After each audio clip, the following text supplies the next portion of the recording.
on the box a really bizarre looking two-headed turkey kind of thing, which I guess is appropriate since this is from Turkey. So let's open the box, take a quick look at just how it comes. And I wanted to do this, I'm trying to get away from doing, you know, here's the opening the box part, but unless there's some special interest, and in this case there is. So this is exactly the way it comes. Limited warranty, and I'll cut to the chase on this. The limited part really means it is non-transferable. So if you ever sell the gun, the new owner has no warranty, basically. We have our lock, also has the little logo on there, which is nice. I always like it when they take the good time and trouble to put their logo on the lock. Little manual and other paraphernalia. A little tool for changing the grip panel. Looks like just a small punch, basically. Product registration card. And here's the good stuff. Now, the one thing I want to point out before we move on to the range is that this is a pretty well packaged handgun. And again, you know, I hate to use the cliched qualifier for the price or in this price range, but in this price range, which is $400 or less usually, you get a pretty well packaged handgun. So let me look real quick at what they give you. Let's look up top. You have either a belt loop or paddle back for the holster that's provided. We'll see that in a sec. You get a little bottle brush for your bore, and you get a little rod, a little polymer rod for patches. So that's nice. And again, we have two backings that we can choose from for the holster that you see there that comes with the gun. And I am a big fan of paddle holsters, so I'm going to take this one out of the box and set it aside because that's the one I want to put on. And then we lift up the gun with the holster, and we see that there's the 3 screws there, so we can attach whichever back we like. The holster that's provided is, of course, a Kydex or other type of plastic holster, and it is a level 2 retention holster. Think of the name Serpa. That's basically the design of the holster. So you have a catch right here that secures the handgun from being able to be drawn from the holster until you press this button or the top of this pivot lever, and then that releases it. And basically it's just a simple tension system. There's a little protrusion on the other end of this part that is inside the trigger guard, and when we do that, we lift that out of the way. Some people are adamantly against these kinds of holsters, and some people are adamantly in favor of them. I'm somewhere in the middle. I'm not going to talk any more about the pros and cons of level 2 holsters of the Serpa type. So it is what it is, and we will deal with it because I'm just happy that they include a holster. And then there is the handgun. This is the TP9SA. SA is for single action. This is a single action only design of the TP9. The previous iteration of the TP9, which I believe is still available as a variant, is a double action only type of striker system. This is a single action only. We'll talk about that more in a bit. Let's look quickly at the other things that come in the box. You get a magazine loader, which, you know, is like your sort of typical Glock or Springfield Armory magazine loader that is, I guess, better than nothing, but I just don't use them. And we have a second magazine. And I appreciate that a whole lot because a lot of budget guns come with one magazine only. And these are 18-round magazines, which is awesome. So you've got 2 18-round magazines in the box. That ought to let you have a pretty good range day without a whole lot of time spent shoving more rounds into your magazines. Also, we have an alternate backstrap. Now, the alternate backstrap would be in replacement of the one that's on the pistol. The one that's on the pistol is the larger of the two, and this one is smaller. So if you wanted to reduce the size of the grip, You can drift out the pin and replace the back strap and drift the pin back in. That's what that little tool was provided for. I may or may not do that. I'll probably try and shoot it first with the larger back strap and see how I like it. And we have a little chamber flag, which is nice. I'm a fan of chamber flags, and I think that is about it. Comes in a nice box. You saw the cover with the logo on it, and you know, it's a good locking box, and you can secure it with a padlock if you want to.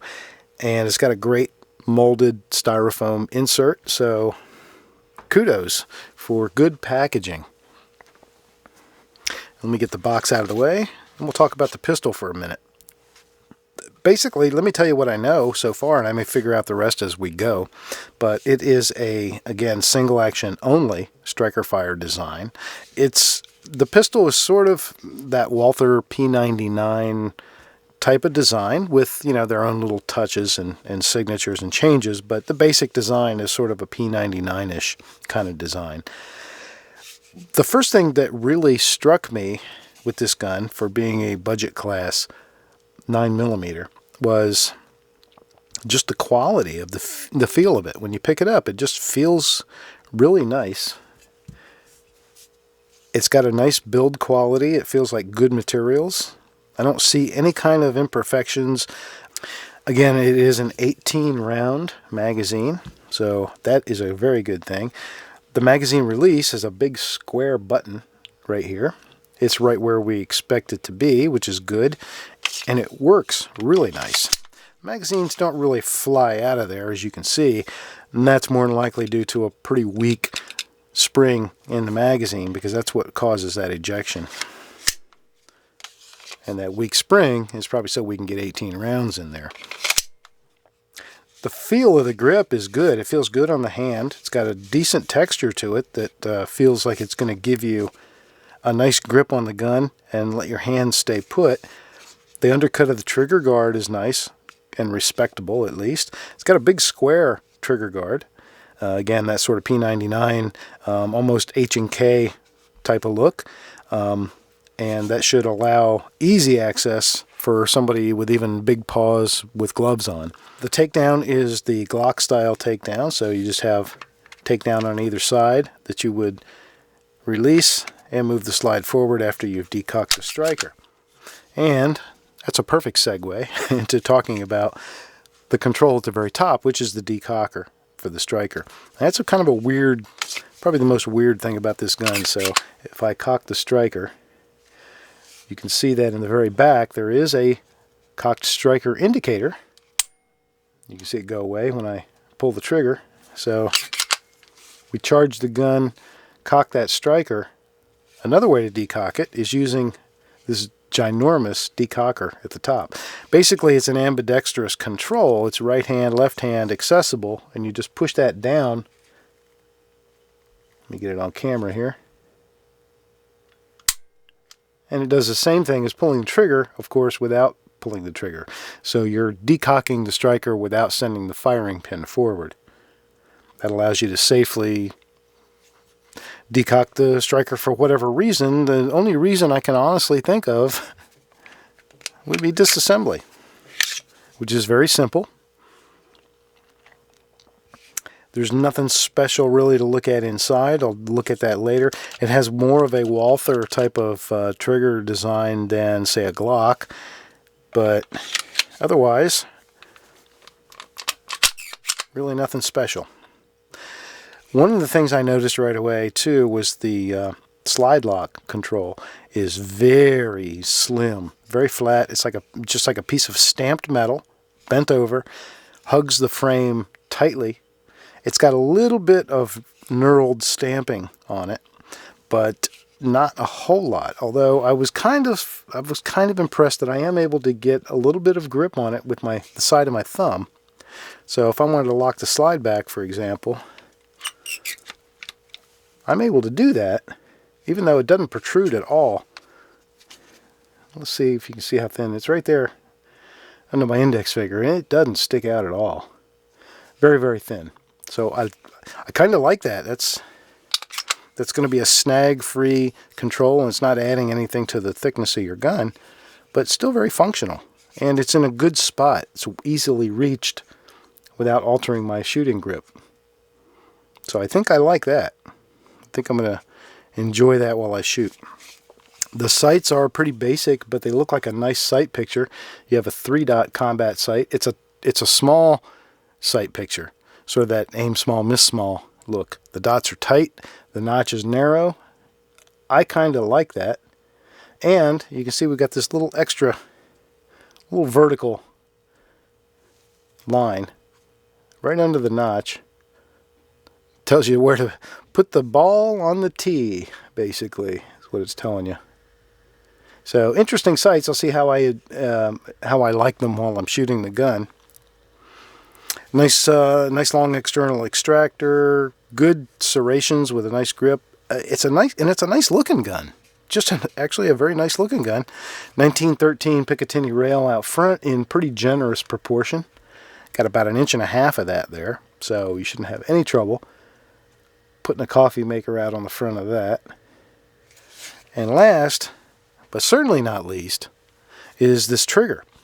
The trigger is, if you just look at the trigger, one of the things on a budget gun, if I look at the trigger, I can kind of just tell by looking at the trigger whether it's going to be any good or not.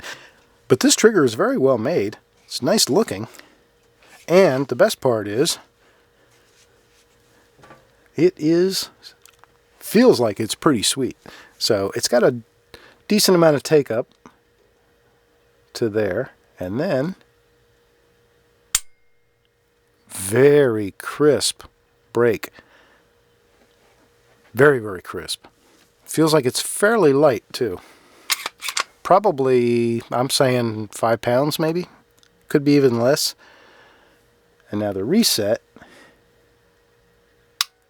Short, good tactile response. You can hear it, you can feel it, and then you are right back at that break point with no additional creep.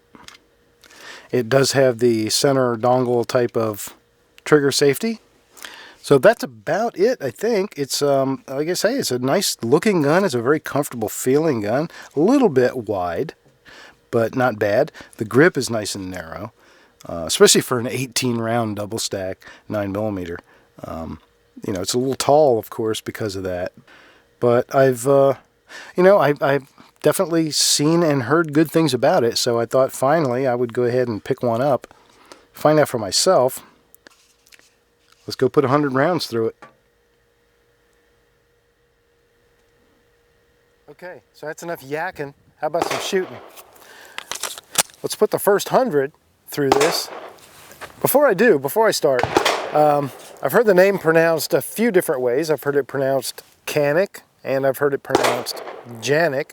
But it just so happens that a coworker at my day job is a young lady directly from Turkey who's only been here a couple years. So I thought I'd ask her.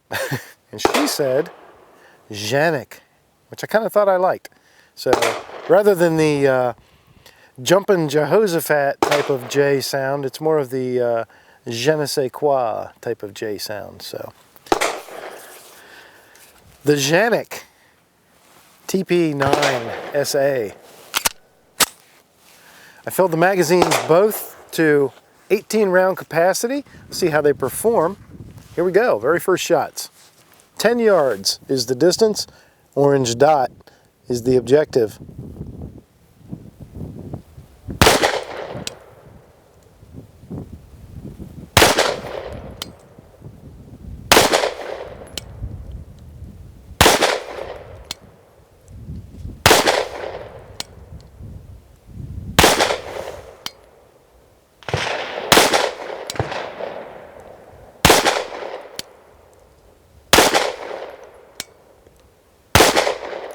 This trigger is every bit as sweet as I thought it might be.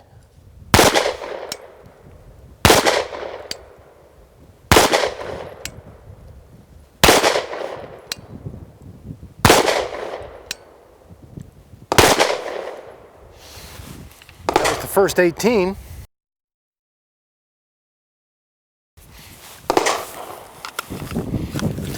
This is 115 grain Herder's Select, by the way. So far, this thing is sweet. This trigger is, I just got done shooting an IDPA match today with my PPQ, which is my go-to match gun. This trigger feels just about the same, almost every bit as good.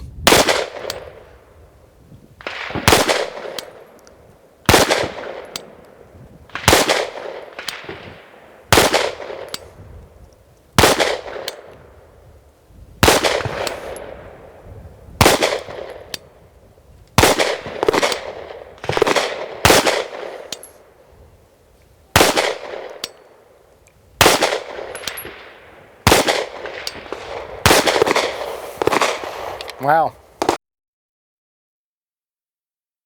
Awesome. Absolutely awesome. So that was 36 rounds, and again, I'm 10 yards away, and I can see a few individual holes satelliting around a pretty large hole. So that tells me that this thing pretty much puts them where you point it. And I was using a 6 o'clock hold where I had the orange dot right at the top of my front sight blade, so it looks like it's pretty much point of aim.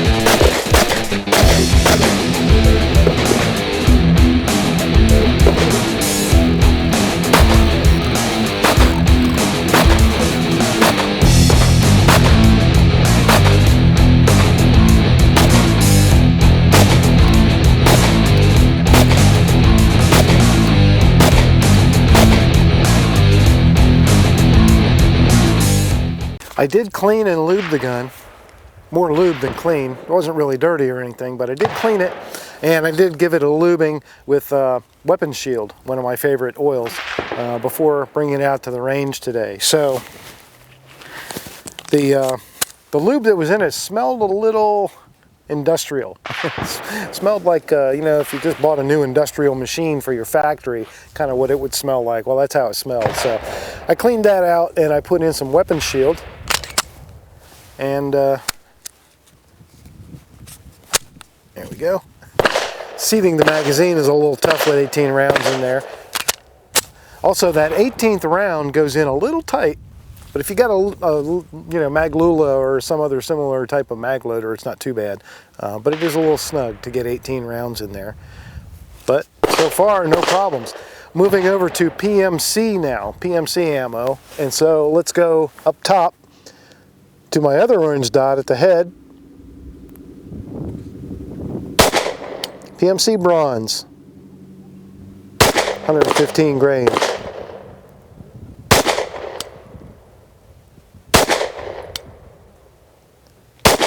It's a comfortable gun to shoot. The ergonomics are really nice.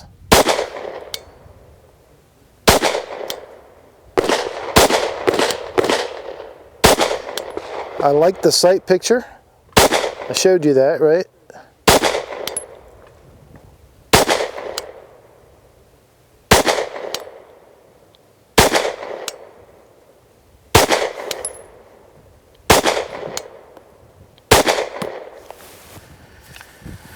Good stuff. Canik TP9SA. First 100.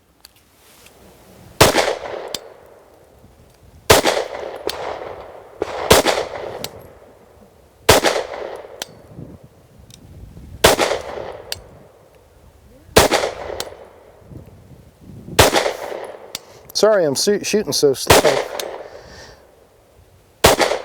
I'm just really, I'm enjoying the accuracy here.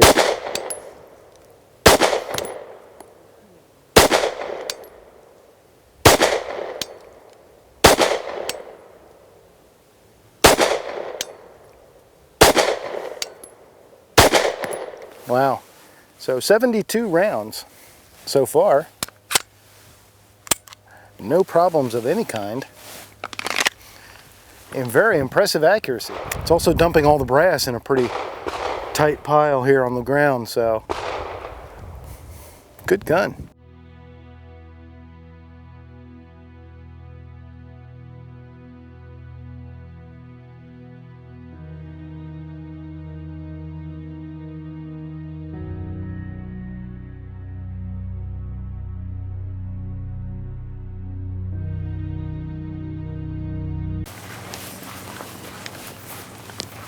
All right, this makes it about 150.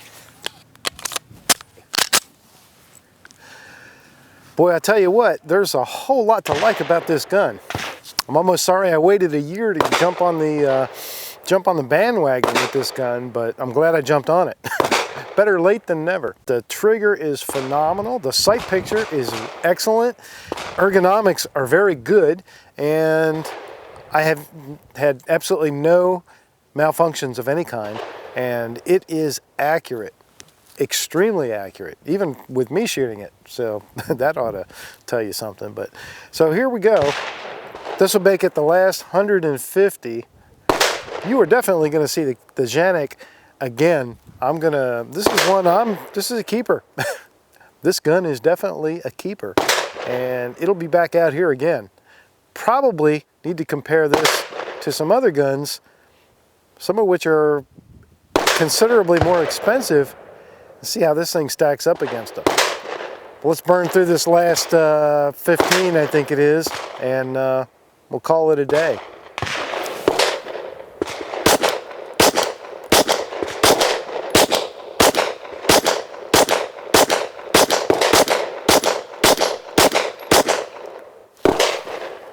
Good stuff.